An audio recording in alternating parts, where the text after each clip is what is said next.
একবার নয়, দুইবার নয়, 70 বার আল্লাহ বান্দাকে ডাকে সুবহানাল্লাহ। অর্থাৎ আল্লাহকে আমি আপনি যত ডাকবো, আল্লাহ আমার আপনাকে তত বেশি আমাদের প্রতি মহব্বত হবে। আল্লাহর কাছে যত বেশি চাইবেন, আল্লাহ তত বেশি খুশি হবে। আল্লাহকে ডাকবেন না, আল্লাহর কাছে চাইবেন না, আল্লাহ আপনার আমার প্রতি নারাজ হবে। আল্লাহ পাক রব্বুল আলামিন বলেছেন যে বান্দারা শোনো, আমি আল্লাহ রব্বুল আলামিন পৃথিবীতে তোমাদেরকে সৃষ্টি করার পরে আমি একটা তোমাদের নাম দিয়েছি। সেই নাম হলো যারা ইবাদত বন্দেগী করে, আমলে সলিহ করে, তাদের নাম হলো মুমিন, অর্থাৎ মুমিন বান্দা। আল্লাহ পাক রব্বুল আলামিন যে বললেন যে আমি তোমাদেরকে একটা খুশি হয়ে নাম দিয়েছি। যদি পৃথিবীর কোনো মানুষ কোটি কোটি টাকা ব্যয় করে, এই মুমিন বান্দার ডিগ্রি লকব দিতে পারবে? কেউ কিন্তু পারবে না। এই জন্য আল্লাহ পাক রব্বুল আলামিন বলেন যে বান্দা, আমি আল্লাহ তোমাদেরকে দয়া করে, মায়া করে, খুশি হয়ে যারা আমার আদেশকে আদেশ মানবে, আমার নিষেধকে নিষেধ মানবে, আমি আল্লাহ রব্বুল আলামিন আমার ওই সমস্ত বান্দা বান্দীকে আমি আল্লাহ একটা নাম দিয়ে দিলাম মুমিন। সুবহানাল্লাহ। আল্লাহ পাক রব্বুল আলামিন বলেন, হে পৃথিবীর বান্দারা, আমার বান্দা বান্দি তোমরা যারা আছো, ভালো করে শুনে নাও, আমি আল্লাহ রব্বুল আলামিনের 99টা নামের মধ্যে একটা নাম হলো মুমিন। আমি আল্লাহ রব্বুল আলামিন আমার দেওয়া কোরআনুল কারীম দুনিয়ার জমিনে নাযিল করেছি। এই দুনিয়ার জমিনে আমি আল্লাহ কোরআন নাযিল করে 114টা সূরা আমি কোরআনুল কারীমের মধ্যে দিয়ে দিলাম। 6666টা আয়াত আমি আল্লাহ কোরআনে দিয়ে দিলাম। 114টা সূরার মধ্যে আমি আল্লাহ একটা সূরার নাম সূরাতুল মুমিন দিয়ে দিলাম।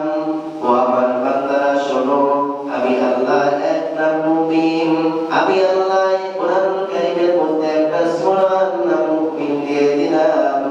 বান্দা তোমাদের একটা নাম মুমিন দিয়ে দিলাম। এই তিনটা মুমিন যদি এক হয়ে যাও, কোন বান্দা যদি এই কোরআনকে মানে, কোন বান্দা যদি এই কোরআনকে মহব্বত করে, এই কোরআন দিয়ে তার জীবন পরিচালনা করে, এই কোরআন দিয়ে তার পারিবারিক জীবন, সামাজিক জীবন, রাষ্ট্রীয় জীবন, সমস্ত জায়গায় যদি এই কোরআনুল কারীম দিয়ে তার জীবন ব্যবস্থা করে, আল্লাহ পাক রব্বুল আলামিন বললেন, বান্দা আমি আল্লাহ তোমাকে আমার বন্ধু হিসেবে গ্রহণ করে নিলাম। আরেকটু জোরে বলা যাবে না ভাই? আল্লাহ বলছে যে বান্দা তোমরা যদি মুমিন হও, আর আমি আল্লাহর একটা নাম যেহেতু মুমিন, আমি আল্লাহ কোরআনুল কারীমে একটা সূরাও দিয়ে দিয়েছি মুমিন, তাহলে বান্দা তুমি যদি মুমিন হও, এই কোরআনুল কারীমের একটা সূরার নাম মুমিন, তোমার সঙ্গে কোরআনুল কারীমের সম্পর্ক হয়ে যাবে। কোন ব্যক্তি যদি মুমিন দাবি করে আর কোরআনের সঙ্গে যার সম্পর্ক নাই, এটা হলো বেঈমান, মুনাফিক। বুঝেন নাই কথা? কোন ব্যক্তি যদি মুমিন দাবি করে যে আমি মুমিন, আমি আল্লাহওয়ালা, আমি ইমানদার, অথচ তার নামাজ নাই, অথচ তার রোজা নাই, নবীজির সুন্নাহ তার মধ্যে নাই, ও যদি দাবি করে যে আমি মুমিন, তার মানে বুঝতে হবে এক নম্বরে মুনাফিক ওই ব্যক্তি। আল্লাহ বলেছে বান্দা মুমিন হলে তোমার দুনিয়ায় আমার আদেশকে আদেশ মানতে হবে, আর নিষেধকে নিষেধ মানতে হবে। যদি আদেশ মেনে কোরআনুল কারীম দিয়ে তোমার বুকে আঁকড়ে ধরো, আমি আল্লাহ রাব্বুল আলামিন বলে দিলাম, এই কোরআনের সঙ্গে যদি তোমার সম্পর্ক হয়ে যায়, আমি আল্লাহর সঙ্গেও তোমার সম্পর্ক হয়ে যাবে। শুধু তোমার সমস্ত জিম্মাদারিগুলো আমি আল্লাহ নিজে কুদরতি হাতে নিয়ে নেব। সুবহানাল্লাহ। আল্লাহ পাক বলেন, আল্লাহু ওয়ালিয়্যুল লাযীনা আমানু ইখরিজুহুম মিনাজ যুলুমাতি ইলান নূর। আল্লাহু ওয়ালিয়্যুল লাযীনা আমানু, যারা আল্লাহর প্রতি ঈমান এনেছে, ঈমান আনছে, ইখরিজুহুম মিনাজ যুলুমাতি ইলান নূর। দুনিয়াতে আসার পরে তারা কি হয়েছে? শয়তানের ওয়াসওয়াসায় পড়ে গুনাহের কাজ করে ফেলেছে। যুলুমাত, ইখরিজুহুম মিনাজ যুলুমাত। যুলুমাত মানে হচ্ছে অন্ধকার। কি অন্ধকার? এখন কিসের অন্ধকার? আরে মসজিদের মধ্যে যে লাইট সব নিভায় কি অন্ধকার হয়ে যাবে? সেই অন্ধকার না, এটা হলো ঈমানের অন্ধকার। ঈমানের থেকে বঞ্চিত হয়ে তাগুতের শক্তিকে, মানব রচিত আইনকে সে আঁকড়ে ধরে এই দুনিয়ার পিছনে দৌড়াবে, তার মানে সে অন্ধকারের মধ্যে পড়ে গেছে। আল্লাহ এই আয়াতে সূরা বাকারার 207 নম্বর আয়াত, এই আয়াতের মধ্যে আল্লাহ বলেছে আল্লাহু ওয়ালিয়ুল্লাযীনা আমানু ইখরিজুহুম মিনাজ যুলুমাত। যদি তোমরা আমি আল্লাহর প্রতি ঈমান আনো, শয়তানের ওয়াসওয়াসায় পড়ে যদি এরকম কোন অন্ধকারের মধ্যে পড়ে যাও, ইখরিজুহুম মিনাজ যুলুমাতি ইলান নূর, আমি আল্লাহ যে ওয়াদা দিলাম, যারা আমার প্রতি ঈমান আনবে, আমার আদেশকে আদেশ মানবে, নিষেধকে নিষেধ মানবে, আমি আল্লাহ তার বন্ধু হয়ে যাব। মিনাজ যুলুমাতি ইলান নূর, ওই অন্ধকারের থেকে আমি আল্লাহ টান দিয়ে নিয়ে আলোর পথে নিয়ে আসবো। সুবহানাল্লাহ। এই জন্য আল্লাহ বলেছেন, হে আমার বান্দা, তোমরা ভালো করে শুনে নাও, আমি আল্লাহ রাব্বুল আলামিন যে কোরআনুল কারীমের মধ্যে 114টা সূরা দিলাম, 114টা সূরার মধ্যে আমি আল্লাহ একটা সূরার নাম সূরা মুমিন দিয়ে দিলাম। আমি আল্লাহ একটা নাম মুমিন, আর আমার বান্দাদের একটা নাম মুমিন। এই তিন মুমিন যদি এক হয়ে যায়, ওই বান্দার কি দুনিয়ার কোনো ভয় আছে? না। কোন মুসিবত আছে? কবরের মধ্যে রাখলে কোনো ভয় আছে? যদিও আমরা দেখি যে একজন মানুষকে কবরের মধ্যে আমরা রেখে দিলাম, কবরে মাটির বিছানার মধ্যে আমরা রেখে দিলাম, আর আমার আল্লাহ ডাক দিয়ে বলছে, বান্দা তোমার তো ওই চোখ নাই। আমার বান্দা যারা ঈমান নিয়ে কবরের যাত্রী হয়ে গেছে, আমি আল্লাহ যে ওয়াদা দিয়েছি, আমার বান্দাকে ওই কবরের মধ্যে যখন তোমরা রাখো, কাফনের কাপড় পরাইয়া যখন তোমরা কবরের মধ্যে রেখে দাও, হতে পারে তোমাদের চোখে তোমরা দেখতে পারো যে মাটি, হয়তোবা পানি উঠে গেছে কবরের মধ্যে, হয়তোবা তোমরা কোনো সময় পানি দিয়ে পাল্লা দিয়ে কবরের মধ্যে রেখে দাও, কিন্তু আমি আল্লাহ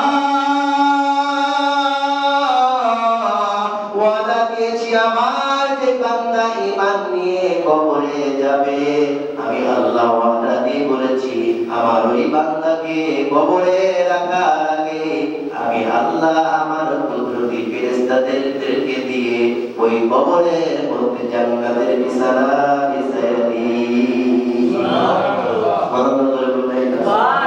তাহলে মুমিন হয়ে যদি কেউ কোনো বান্দা কবরে যায়, আল্লাহ পাক রব্বুল আলামিন ওই বান্দার কবরের মধ্যে জান্নাতের বিছানা বিছায়া দেয়। এটা হলো আমার আপনাকে মনে প্রাণে বিশ্বাস করতে হবে।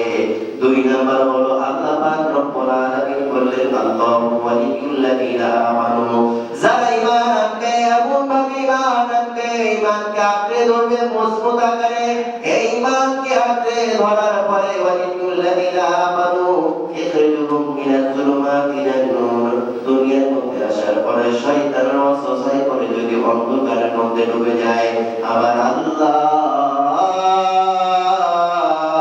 ডাকতে বলেছেন, বান্দা তুমি অন্ধকারের মধ্যে ডুবে গেলে কি হবে?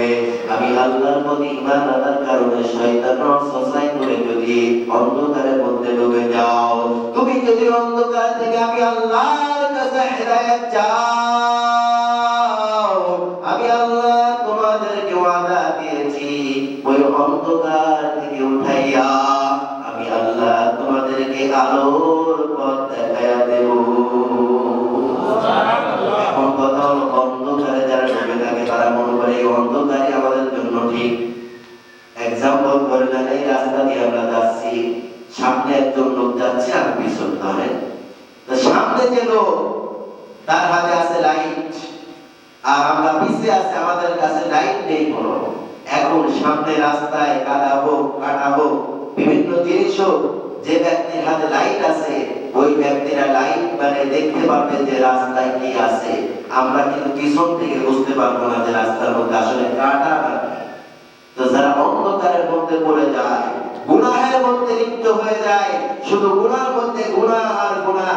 সে ঈমান কি, নামাজ কি, রোজা কি, হজ কি, যাকাত কি, পর্দা কি, ইসলামের রাষ্ট্র ব্যবস্থা কি কিছুই বুঝবে না।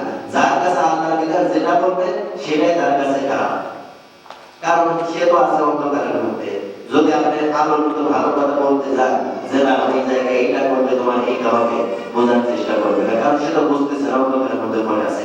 আর যার হাতে লাইট আছে সে বুঝতে পারে লাইট মানে যে এই রাস্তার মধ্যে কাদা আছে, এই রাস্তার মধ্যে কাঁটা আছে, এই রাস্তার মধ্যে বিপদ আছে, এই রাস্তার মধ্যে সাপ আছে, এই রাস্তার মধ্যে বিভিন্ন বিপদ শ্রেণীর লোক আছে। সেই ব্যক্তি বুঝতে পারবে যার হাতে লাইট আছে। আর যার হাতে লাইট নাই, অন্ধকারের মধ্যে যাচ্ছে, তার যেই দিক দিয়ে খুশি সেই দিকে চলে যাবে, কারণ সে বোঝে না, সে বুঝতেছে না। তার কাছে বোঝানোর কথা বললেও মনে করে এইটাই ঠিক। কথা বুঝাতে পারছি? হযরত আবু হুরায়রা রাদিয়াল্লাহু তাআলা মধ্যে একখানা হাদিস বর্ণিত হয়েছে। আমার ভাইরা খুব দিলের কান লাগান, দেখেন 2 ফোঁটা চোখের পানি পড়ে কিনা।